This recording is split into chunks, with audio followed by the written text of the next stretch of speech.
Doma Sports Talk worldwide with some news from the world of boxing. So y'all know what time it is. You ain't in a rush to get concussed, baby. Now, we got a big fight coming up this weekend, and your boy David Benavidez is a part of it.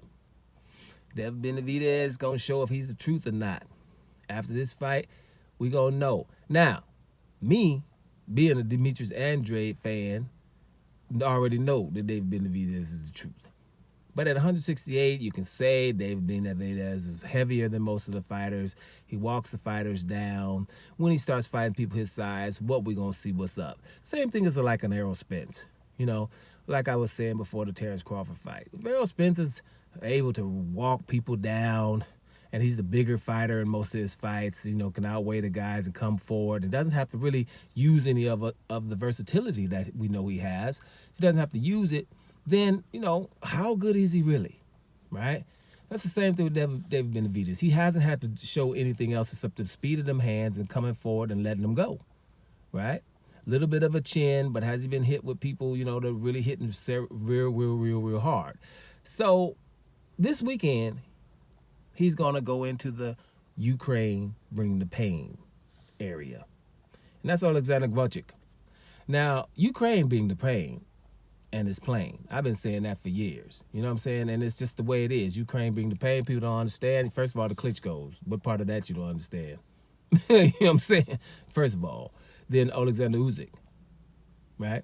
Then Lomachenko, right? And this dude right here, Gvozdyk. Not to mention other ones that I'm missing, like a Postal and stuff like that. Ukraine is a good boxing nation, period.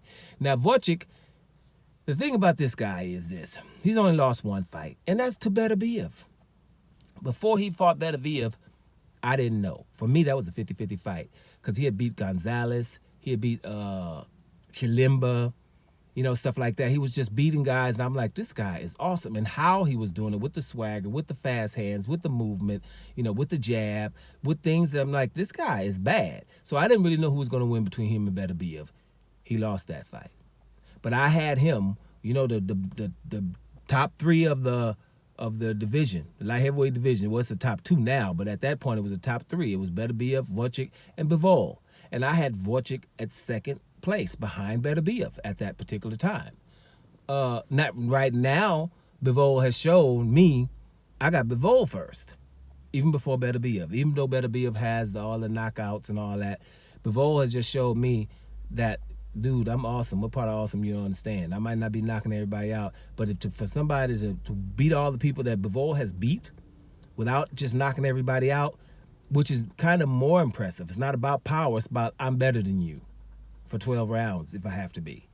You know, like Usyk is. He ain't knocking everybody out. I'm just better than you for 12 rounds. What part of that? No matter what we fight at, I'm going to be better than you at the end of the day. And the proof was Canelo, right after Canelo beating 44-0, your boy, what's the big Mexican guy name? The big southpaw Mexican? Y'all know who I'm talking about. I forget his name right now. The big one, with always wear the cowboy hat, was 44-0. To beat him right after Canelo, it's big southpaw like that, letting you know what time it is. So Bivol is like that. Now, Gvozdyk is in this area. He's had some times off. You know, he went back because he's a lawyer. He got his law degree. Right? So, you know, this is a lawyer that will make you lie down. You know what I'm saying? He'll make you lie down. So this is somebody you're going to have to deal with, right? And he's got all the skills. So Benavidez versus Gvozdyk is a fight to where we're going to get some answers here, right? Now, this is something that's very, very interesting. Right? Now I do understand this. I really, really don't like to talk about sparring too much, because it's circumstances in sparring. You know, like, you know, in every sport, you're practicing for your craft. You know, so sparring, you know, somebody come in and you've already done, let's say, 12 rounds with 3 different sparring partners. And that's sparring partner number 4. And you do it on round 13, 14, and 15. And that sparring partner got the best of you because you got your hands up and you're tired and whatever. And it looks like he got the best of you. Those are the kind of circumstances that happen in sparring, right?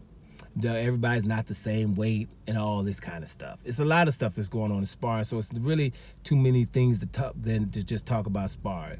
But still, we're going to still go with the rumor has it that Benavidez did good against Gvozdyk. And that ain't no rumor because Gvozdyk said he got dominated by Benavidez. That's Gvozdyk's words. But Benavidez did good against Bivol and Benavidez. Now, walking away with sparring Benavidez, Bivol, and Gvodzyk, and you still talking smack like you did good against them, then Benavidez is the truth, y'all. So let's just see if Benavidez can get past the lawyer, the Ukraine bringing the pain, the one that I had above Bivol before I woke up. Oleksandr Gvozdyk. Let me tell you something. I am hyped to watch this fight because it's going to show me how good Benavidez is because I'm telling you, Gvozdyk is good. Now, he's had a layoff. He's come back and fought a couple of easy touches, but he's still talented, right? They get old after a while. I seen it happen to Sullivan Barrera, a good Cuban guy that I thought if he would have got some fights earlier, he would have done some damage. You know, they get a little bit older and then, you know, things start happening.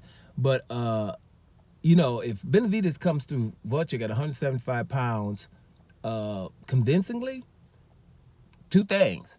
He's going to be pushing up on face of boxers type status, and we ain't never seen the Canelo fight. Those are the two things that's going to happen. So let's see. Gvozdyk, what you going to do? Doma Sports Talk Worldwide. And I'm up out of here, y'all.